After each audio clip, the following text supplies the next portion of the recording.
বিশ্বনবী ইন্তেকাল করবেন, রুহু বের হয়ে যাচ্ছে, দুই তিনটা শব্দ বললেন, এর মধ্যে একটা ছিল সালাত। আর সালাত উম্মতেরা নামাজ, নামাজ, নামাজ ছেড়ে দিও না, ওমা মালাকাত আইমানুহুম। মানুষ ইন্তেকালের আগে শ্বাস বের হয়ে যাচ্ছে, রুহু চলে যাচ্ছে, ওই মুহূর্তে কি জরুরি কথা বলে নাকি ফালতু কথা বলে? সবচেয়ে জরুরি কথাটাই তখন সে বলে যায়, ঠিক কিনা? কথা বলেন। বিষ্ণু বলেছিলেন নামাজ। তাহলে এই সালাতের গুরুত্ব আছে না নাই? সর্বপ্রথম এই সালাতের ব্যাপারে in the day of judgement আমাদেরকে প্রশ্ন করবে কে? সালাতে কায়েম করো, সালাতে কায়েম করো, হবে সম্মানী তুমি, হবে জান্নাতি তুমি, হবে সম্মানী তুমি, হবে জান্নাতি তুমি। দিবে কাল হাসরে শীতল ছায়া হারশে আজিম, রব্বিয়াল আলা, রব্বিয়াল আযীম, রব্বিয়াল আলা, রব্বিয়াল আযীম। সুবহানাল্লাহ পড়েন। এজন্য নামাজ, নামাজ, এই নামাজ যাতে মিস হয়ে না যায়। সব মিস হতে পারে, নামাজ মিস হতে পারে না। আল্লাহ তুমি বুঝার তৌফিক দান করো। সকল প্রশংসার মালিককে, সকল ক্ষমতার উৎসকে, কেউ যেটা পারে না পারে কে? সে আল্লাহর জন্য পড়ছে আলহামদুলিল্লাহ। আওয়াজ করে সবাই পড়েন রব্বানা লাকাল হামদ, হামদান কাসীরান তাইয়িবান মুবারাকান ফীহি, ইয়া রাব্বি লাকাল হামদু কামা ইয়ানবাগি লিজালালি ওয়াজহিকা ওয়া আযীমি সুলতানিকা। লাকাল হামদু বিল ঈমান, লাকাল হামদু বিল ইসলাম, লাকাল হামদু বিল কুরআন। আমরা প্রশংসা করলাম কার? জিকির করলাম কার? সব সময় প্রশংসা করতে হবে কার? প্রশংসা করলে খুশি হয় কে? আল্লাহর প্রশংসা করলে আল্লাহ খুশি হয়ে যায়, ঠিক কিনা? আর শয়তান বেজার হয়ে যায়। আমরা কার খুশি চাই? নাকি শয়তানের? শয়তান যত কষ্ট পায় তত আমরা খুশি। কথা বলেন। শয়তান এই পৃথিবীতে সবচেয়ে বেশি মাজলুল হয়েছিল, অপদস্থ, অপমানিত হয়েছিল দুইটা দিনে। এক হচ্ছে বদরের দিনে সে সবচেয়ে বেশি অপমানিত হয়েছিল। বদরের ময়দানে যখন আকাশ থেকে ফেরেশতা বাহিনী মুসলমানদের সাপোর্ট করার জন্য একে একে নামছিল, তখন শয়তান নিজেকে সবচেয়ে বেশি অপমান বোধ করছিল। আর দ্বিতীয়ত শয়তান সবচেয়ে বেশি লাঞ্ছিত হয় যখন আরাফাতের ময়দানে আল্লাহ তাআলা লক্ষ লক্ষ বান্দাকে ক্ষমার ঘোষণা দেয়। সুবহানাল্লাহ কইবেন না? খায়রু আইয়ামিল আরদ, পৃথিবীর সবচাইতে শ্রেষ্ঠ দিন কোন দিন? আরাফার দিন। এই দিনে বান্দা কেঁদে কেঁদে আল্লাহর কাছে নিজের সবগুলো গুনাহ খাতার কথা ঘোষণা দেয় যে আল্লাহ আমি পাপী, আমার চেয়ে বড় পাপী নাই, এই পাপ ওই পাপ আমরা করেছি। একটার পর একটা পাপের ঘোষণা দেয়। আর আল্লাহ এত খুশি হতে থাকে, সব শেষে আরাফার দিনের সূর্য ডোবার আগেই আল্লাহ আরাফার ময়দানের হাজীদেরকে মাফ করার ঘোষণা দিয়ে দেয়। এই দুই দিন শয়তান নিজেকে সবচেয়ে বেশি অপমানিত ফিল করে, অপদস্থ ফিল করে। অনুরূপভাবে 365 দিনের প্রতিদিনই বান্দা যখন আল্লাহর কাছে ক্ষমা চায়, আল্লাহ তখন খুশি হয়ে যায়। সুবহানাল্লাহ পড়ে। আর শয়তান নারাজ হয়ে যায়। আমাদের মিশন হচ্ছে আমরা আল্লাহরে খুশি করতে চাই, আর শয়তানের বিরুদ্ধে আমাদের অবস্থান। চিল্লায় বলেন ঠিক কিনা? এজন্য সব সময় প্রশংসা করব কার? শুকর গুজার হব আল্লাহর জন্য, ঠিক কিনা? বিশ্বনবী বলতেন আল্লাহুম্মা জাআলনি সাবুরা ওয়া জাআলনি শাকুরা ওয়া জাআলনি ফি আইনি সগীরা ওয়া ফি আয়ুনিন নাসি কাবীরা। হে আল্লাহ, আপনি আমারে ধৈর্যশীল বানান। আমাদের ধৈর্য নাই, অল্পে আমরা অস্থির। আছে না নাই? এই দেশের মানুষ খুব বেশি অস্থির, বাংলাদেশের মানুষ খুব বেশি অস্থির। আমি পৃথিবীর অনেক দেশে ঘুরেছি, সেখানে দেখেছি মানুষজন খুব ধীরস্থির ভাবে কাজ করতে পছন্দ করে। সুপার শপে যদি কিনতে যায়, they maintain the queue in super shop. Super শপে লম্বা লাইন, সবাই যে ওখানে ভদ্রভাবে দাঁড়ায়, একজনের পর একজন যাবে। টিকিট কাটতে যাবে, লম্বা লাইন, একজনের পর একজন দাঁড়ায়, একজন যাবে আরেকজন। তো ওখানে যদি কোনো বাঙালি থাকে তখন দেখা যায় তার অস্থিরতা। কেন সামনে এত লাইন, এত সময় লাগে কেন, আমি কখন পাবো, আমার কি হবে? অস্থিরতা আছে না নাই? মানে সে পারে না সামনে সবাইকে ডিঙ্গিয়ে আগে যে টাকা পে করবে, আগে যে টিকিট কাটবে। এই অস্থিরতা আমাদের কমাইতে হবে, ধৈর্যশীল হতে হবে। গোটা বিশ্বব্যাপী আমাদের এই বাংলাদেশের মানুষের এই বদনাম যে আমরা অস্থির প্রকৃতির। আমরা ঠান্ডা মাথায় ভাবি না, ঠান্ডা মাথায় ভাবতে হবে, ধৈর্যশীল হতে হবে। ইন্নামা সাবরু ইনদা সাদামাতিল উলা, বিষ্ণু বলেছেন বিপদের প্রথম ধাক্কায় যে সবর ধারণ করতে পারে সেই তো সবুর। এজন্য বিষ্ণু দোয়া করতেন, আল্লাহুম্মা জাআলনি সাবুরা, আল্লাহ আপনি আমারে ধৈর্যশীল বানান, ওয়া জাআলনি শাকুরা, আপনি আমার শুকরগুজার বান্দা বানান। বিশ্বনবীর চেয়ে ধৈর্যশীল, বিশ্বনবীর চেয়ে শুকরগুজার পৃথিবীর কেউ আছে? কথা বলেন। এমন তাবৎ কোনো অত্যাচার নাই যে অত্যাচার বিশ্বনবীর উপর করা হয় নাই। বিশ্বনবী মক্কার জামিনে যখন দাওয়াত দিতে লাগলেন, ওনারে পাগল বলা হতো, বলা হতো তুমি পাগল, বলা হতো মুহাম্মদ একটা কবি, বলা হতো মুহাম্মদ হচ্ছে গণক। বিশ্বনবী যখন রুকু দিতেন, সিজদায় চলে যেতেন, উটের পচা নারী ভুরি এনে বিশ্বনবীর কাঁধে ফেলে রাখা হতো। বিশ্বনবীর গলার মধ্যে রশি ধরে টান দেয়া হতো। কয়েকবার বিশ্বনবীর এই ঘাড়ের এই চামড়া ছিঁড়ে গিয়েছে, একবার চাদর টান দেওয়ার কারণে, আরেকবার রশি টান দেওয়ার কারণে। বিশ্বনবী কিছুই বলেন নাই, ক্ষমা করে দিয়েছেন। যেই মক্কার শত্রুরা বিশ্বনবীকে মক্কা থেকে বিতাড়িত করেছেন, এবং যেই রাতে উনি হিজরত করলেন, মাইগ্রেট করলেন, উনি কেঁদে কেঁদে বারবার মক্কার দিকে ফিরে তাকায়, আবার যায়, আবার ফিরে তাকায়, মাতৃভূমির মায়া ছাড়তে পারছেন না। আর বলছিলেন, মাক্কা তো আহাব্বুল বিলাদ ইলাইয়া, মক্কা আমার কাছে সবচেয়ে প্রিয় শহর। লাউলা উখরিজতু লামা খরাজতু মিনহা, আমার যদি বের করে না দেয়া হতো এই শহর থেকে, আমি কোনোদিন এই শহর থেকে বেরোতাম না। এত ভালোবাসতেন বিশ্বনবী মক্কাতুল মুকাররমাকে, ধৈর্যশীল ছিলেন। এত অত্যাচার অনাচারের পরে যখন মক্কা বিজয়ের ক্ষণ আসলো, এই মক্কাকে বিশ্বনবীর করতলগত করে দিল কে? ফাতে মক্কা হলো। বিশ্বনবী চাইলে পিষে পিষে প্রতিটা কাফের মুশরিককে শেষ করে দিতে পারতেন, ঠিক কিনা?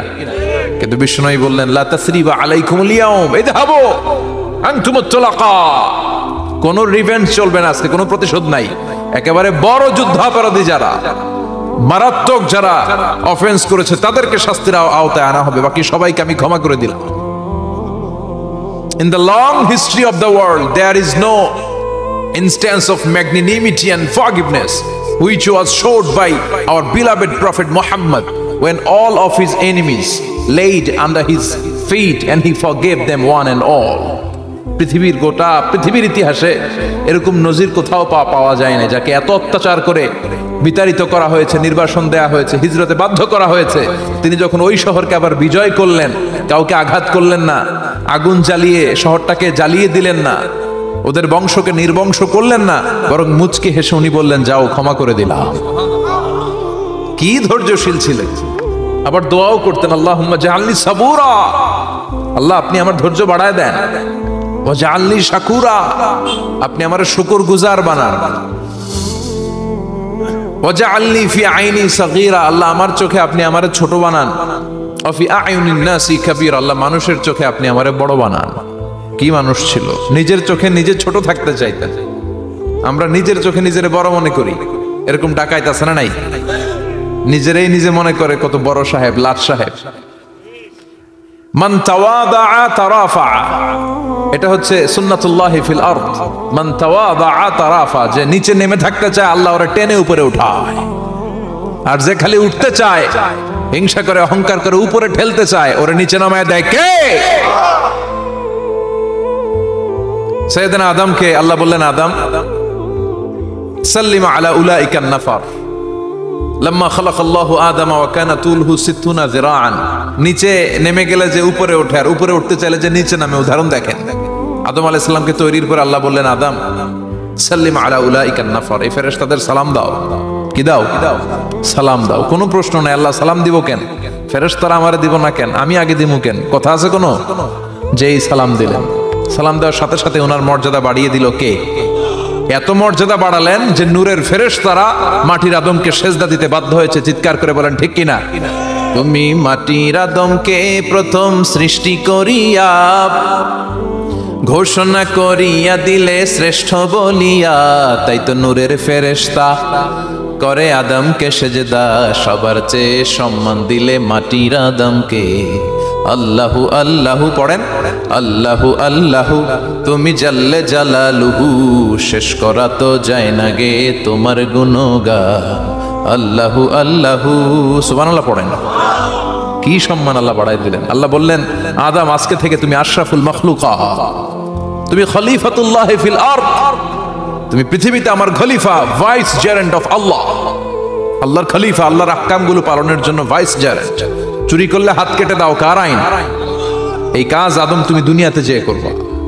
জিনা করলে ডেথ পেনাল্টি, হেড অফ, শিরচ্ছেদ করে দাও, কার আইন? খলিফা হিসেবে মানুষ এসে করবে। মানুষকে আল্লাহ আশরাফুল মাখলুকাত বানিয়ে দিলেন, নিচু হয়েছে বড় বানিয়ে দিলেন। আর শয়তানের অবস্থা কি? শয়তানকে আল্লাহ বললেন সেজদা দে আদমকে। শয়তান যুক্তি দাঁড় করিয়েছে, খালাকতাহু মিন তিন খালাকতানি মিন নার ওয়া খালাকতাহু মিন তিন। আল্লাহ আপনি আমারে বানাইছেন আগুন দিয়া, কি দিয়া? আগুনের ধর্ম উপরের দিকে ওঠে আর মাটির ধর্ম সে নিচে পড়ে থাকে, আমি কেন সেজদা দেব? শয়তানকে চিরকালের জন্য ইবলিস মালউন, অভিশপ্ত আর জাহান্নামী হিসেবে ঘোষণা দিয়ে দিল কে? এজন্য আপনি ছোট থাকতে চাইবেন, আপনারা বড় বানাবে কে? আর আপনি নিজে যদি বলেন আমি বড়, থাপ্পড় মেরে আপনারা নিচে নামাই দিবে কে? এজন্য বিশ্বনবী দোয়ায় বলতেন, আল্লাহুম্মা জাআলনি সাবুরা ওয়াজআলনি শাকুরা ওয়াজআলনি ফি আইনি সাগীরা ওয়া ফি আ'য়ুনিন নাসি কাবীরা। ও আল্লাহ, আপনি আমারে ধৈর্যশীল বানান, আপনি আমারে শুকরগুজার বান্দা বানান, আমার চোখে আমারে আপনি ছোট বানান, মানুষের চোখে আপনি আমারে বড় বানান। সুবহানাল্লাহ পড়েন। এজন্য সবসময় শুকরগুজার থাকার চেষ্টা করতে হবে। রাজি আছেন তো? যে কোনো মুহূর্তে, যে কোনো পরিস্থিতিতে আমরা শুকরিয়া করব কার? চিল্লায় বলেন কার? আমরা যেন বেশি বেশি আল্লাহ তাআলার শুকরিয়া আদায় করতে পারি। আল্লাহ তুমি তৌফিক দাও। সবাই পড়ি আমিন। উত্তর চান্দোলা হিলফুল ফুজুল ইসলামী সংগঠনের উদ্যোগে আজকের এই তাফসীরুল কোরআনের প্রোগ্রাম। হিলফুল ফুজুল নামটা আমার বড্ড প্রিয়। বিশ্বনবী যখন 15 কিংবা 20 বয়স, কোনো বর্ণনায় এসেছে 15, কোনো বর্ণনায় 20, তখন তিনি একটা ছাত্র সংগঠন করেছিলেন, ইয়াং স্টারদের একটা অর্গানাইজেশন করেছিলেন। ওটার নাম তিনি দিয়েছিলেন হালাফুল ফুদুল। হালাফুল ফুদুল, ওইটারই আমরা বাংলায় কি বলি? হিলফুল ফুজুল। হালাফ মানে শপথ, oath, we take an oath in the name of Allah, আল্লাহর নামে শপথ নেয়ারে বলে হালাফ। আর ফাদিলা, ফাদলুন, এগুলোর প্লুরাল হচ্ছে ফুদুল। ফুদুল মানে ভালো কাজ। ভালো ভালো কাজের উপর বিশ্বনবী যুবকদেরকে একত্রিত করলেন যে মক্কা শহরে কোনো টেন্ডারবাজি চলবে না, কোনো চাঁদাবাজি চলবে না, দুর্বলের উপর সবলের অত্যাচার চলবে না, জালিমের জুলুম চলবে না, হত্যা চলবে না, ধর্ষণ চলবে না, রাহাজানি চলবে না। মক্কা শহরটারে শান্তির শহর বানাতে হবে। যুবকরা এই দায়িত্ব কাঁধে নিয়েছে। কারা? মুরব্বীরা না, যুবকরা। যুবকদের আছে প্রাণ ঢালা উচ্ছ্বাস, অনেক শক্তি। এজন্য যুবকদেরকে ভালো কাজে আসতে হবে। যুবকরা চাইলে এই দেশের চেহারা পাল্টে দিতে পারে। এদেশে যুবক ভোটার আছে কয়জন জানেন? নতুন করে যুবক ভোটার হয়েছে 2 কোটি। কয় কোটি? 2 কোটি না? Can you imagine that? কল্পনা করতে পারেন? They can change Bangladesh, they can change the face of Bangladesh. তারা 56,000 বর্গ মাইলের এই বাংলাদেশের চেহারা পাল্টে দিতে পারে। তাদের অনেক শক্তি। এই জন্য যুবকদের এই শক্তি কাজে লাগাতে হবে। ফেন্সিডিল, গাঁজা, ইয়াবা, হিন্দি সিনেমা, এগুলোর পিছনে দৌড়ানো যাবে, পর্নোগ্রাফির পিছনে ছোটা যাবে। যুবক বয়সে ভয় করতে হবে কারে? চিল্লায় বলেন কাকে? আল্লাহ আমার যুবক ভাইদেরকে তুমি তৌফিক দাও। বিশ্বনবী এই হালাফুল ফুদুল তিনি গঠন করলেন মক্কাতুল মুকাররমাতে। পুরো মক্কা শহরটা শান্তির শহর হয়ে গেল। সুবহানাল্লাহ। আল্লাহ উত্তর চান্দোলা হিলফুল ফুজুল ইসলামী সংগঠনকে তুমি কবুল করো। আজকের প্রোগ্রামের সভাপতিত্ব করছেন আল্লামা অধ্যক্ষ গোলাম সরোয়ার সাইদি পীর সাহেব আড়াইবাড়ি দরবার। আমার প্রিয় নানা ভাই আলোচনা করেছেন, বয়ান করেছেন। আল্লাহ নানা ভাইকে কবুল করো। নানা ভাইটা একটু ইয়াং হয়ে গেছে না? হ্যাঁ, অনেক জায়গায় লোকজন খুব বিভ্রান্তিতে পড়ে যায়। ঘটনা কি? আপনি নানা নানা হইলেন কবে, নাতনি হইল কবে, আবার জামাই পেলেন কবে? তো আমারও বলা যে তুমি যে আমার নানা ভাই বানাইছো, আমি তো এর উত্তর দিতে দিতে কাম সারা। তো আল্লাহ আমার নানা ভাইকে তুমি কবুল করো। তিনি হকের কথা, কোরআনের কথা বলেন। পীর সাহেবদের মুখে এরকম হুঙ্কার দেখা যায় না। কথা কন, এরা থাকে খানকায়, এদের পেট থাকে বড়। সবার কথা বলছি না, বেশিরভাগ কথা বলেন। এই ভণ্ডামি এই দেশে আছে না নাই? দোদেল বান্দা কালমা চোরে না পায় শ্মশান, না পায় ঘোর দিন থাকিতে আয়রে পথে ছাইড়া দে ভণ্ডামি, ভণ্ডামি ভণ্ডামি ভণ্ডামি, ছাইড়া দে ভণ্ডামি। আছে না নাই? নামাজ কালাম পড়ে না, ইবলিশ শয়তানের নানা। আছে না?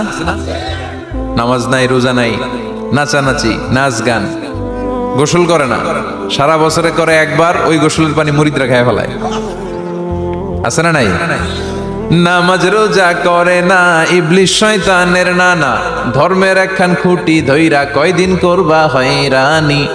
ভণ্ডামি ভণ্ডামি ভণ্ডামি, ছাইড়া দে ভণ্ডামি, ঠিক কি না?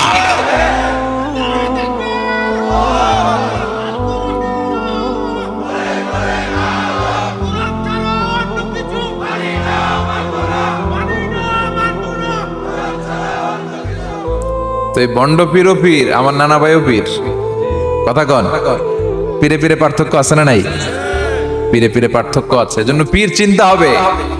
এদেশে এই পাক ভারতে ইসলাম প্রচারে ওলিয়া উলিয়াদের, পীর মাশায়েখদের অবদানের কোনো শেষ নাই, কিন্তু চিন্তা হবে, কষ্টি পাথর দিয়ে যাচাই করে নিতে হবে। কারণ এই পীরের আদলে অনেক ভণ্ড এই বাংলার জমিন আছে না নাই? এই ভণ্ডদের সাথে আমাদের কোনো সম্পর্ক নাই।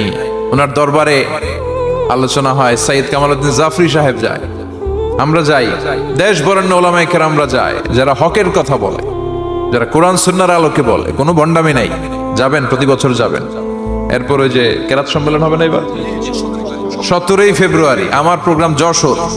আমাকে অনেক বলেছিল থাকতে পারলে আমিও কোরআন নিয়ে কিছু কথা বলে আসতে পারতাম, শুনে আসতে পারতাম কারীদের তেলাওয়াত। যাবেন আপনারা, দাওয়াত করে দিলাম। আল্লাহ আজকের সভাপতিকে তুমি কবুল করো। তারপরে আজকে কথা বলেছে মাওলানা রফিকুল ইসলাম ভুইয়া সাহেব, আমাদের সভাপতি সিরাতুন নবী ফাউন্ডেশনের চান্দোলার। না, রফিক ভাইয়ের চেনে না এমন কেউ নাই, এজন্য আর কিছু বলতেছি না আপনার নামে। আল্লাহ রফিক ভাইরা তুমি কবুল করো। গোলাম কবির চৌধুরী আল আজহারি আসতে পারে নাই, আমার বন্ধু মানুষ, একসাথে পড়াশোনা করেছি। এরপর আমার এক মিতা মিজানুর রহমান আতিকি আমার আগে আলোচনা করেছে, আল্লাহ তাকেও তুমি কবুল করো।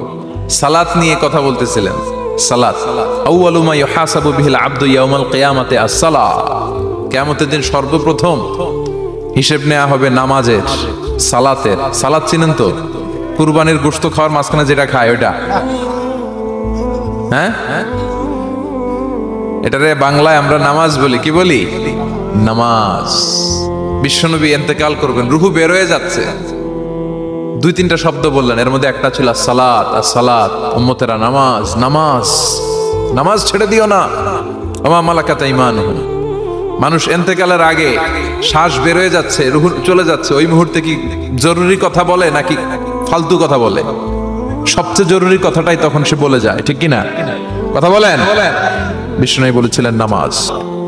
তাহলে এই সালাতের গুরুত্ব আছে না নাই? সর্বপ্রথম এই সালাতের ব্যাপারে in the day of judgement আমাদেরকে প্রশ্ন করবে কে?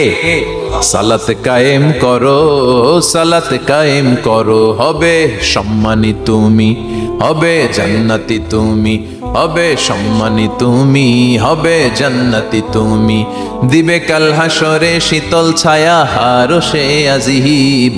রব্বিয়াল আলা, রব্বিয়াল আযীম, রব্বিয়াল আলা, রব্বিয়াল আযীম। সুবহানাল্লাহ পড়েন। এজন্য নামাজ, নামাজ, এই নামাজ যাতে মিস হয়ে না যায়। সব মিস হতে পারে, নামাজ মিস হতে পারে না। আল্লাহ তুমি বুঝার তৌফিক দান করো।